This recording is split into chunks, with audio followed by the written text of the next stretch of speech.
gang, how you doing? Jonathan here for Tailhunter Sportfishing, and it's time once again for the Mexican Minute, La Paz Video Fishing Report, coming to you from La Paz, Baja, Mexico, and then covering all of the fishing action for our Tailhunter Sportfishing fleet for the 3rd through the 10th of May 2023. Wherever you are, hope you're doing well. Thank you so much for checking in. Thank you for spending time with us, and please do us a big favor. Don't forget to give us a thumbs up, a like, and don't forget to subscribe. Okay, let's get right into it, and let me tell you, I don't want to sugarcoat things.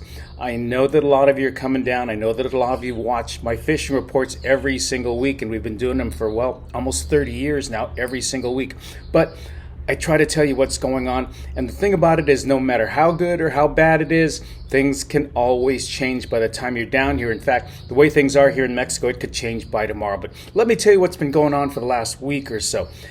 It's been really erratic. I don't want to tell you it's been fantastic, because it really hasn't. It's been up and down. It's been sideways. You know, it was more like things were starting to get better. Things were starting to warm up. Those winds that have been pesky all winter, they started to diminish. So it was like, 2 steps forward. Well, I'll be honest with you. We took 1 step back this week. I don't know, but it was probably a combination of a number of things.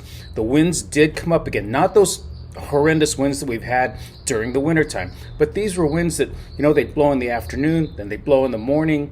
They'd switch around, blow hard at night, and disturb the water. Some days they came from the north. Sometimes they came from the west. Sometimes from the south. It changed during the day, and it really disturbed the water. I think it had a lot to do with the way the fish bit this week.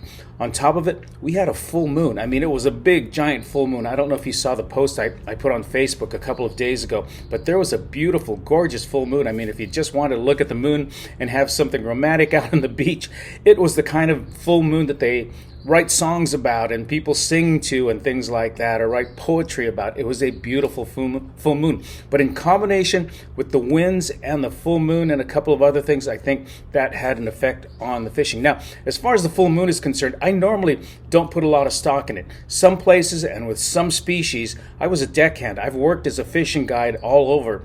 So there are some species, and there are sometimes when the full moon does have an effect.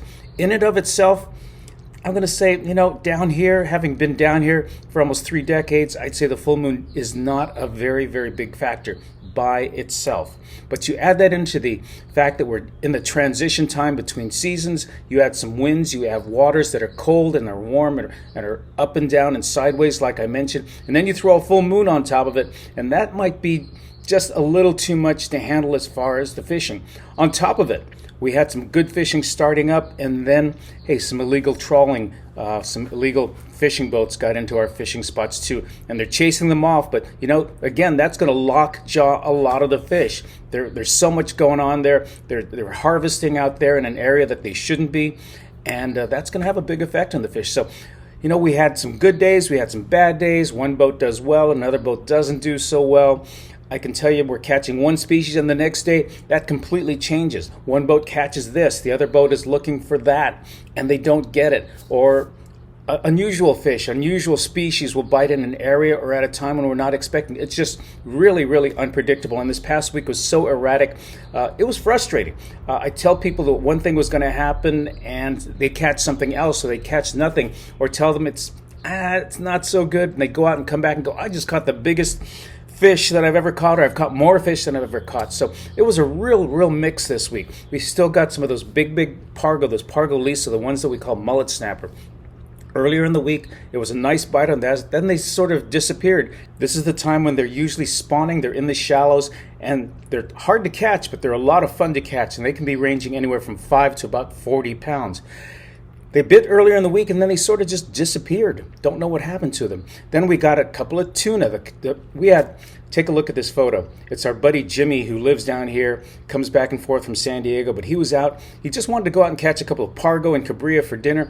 Ended up seeing the pelicans and the seagulls outside a little bit, went and investigated and found a whole school of tuna boiling on the surface. Threw a bait in, ended up fighting a big tuna for 2 hours and 30-pound test. He wasn't prepared for that. Fortunately, he's a good fisherman, got this on board, but he also got some big dorado as well. So that gets everybody excited. But after that, we got some pargo, some cabria, some snapper, there's sierra, there's some amberjack, there's some yellowtail, there's jack crevalle. Every day seemed a little bit different. We are getting some roosterfish. None of the big ones have shown up yet, but they're starting to get a little bit bigger every week. We were getting some 5, we're getting some 10-pounders, so some 20-pounders have started to show up. So that's a good sign. But overall, I have to tell you, I really could not predict what we were going to catch this past week. Now, as I said, that could change by the time you're seeing this. That could change by the time you come down here. Fortunately for the better, things usually start getting warmer about this time. This is really just the start of our fishing season, so I'm still very optimistic about things. The temperatures have been great.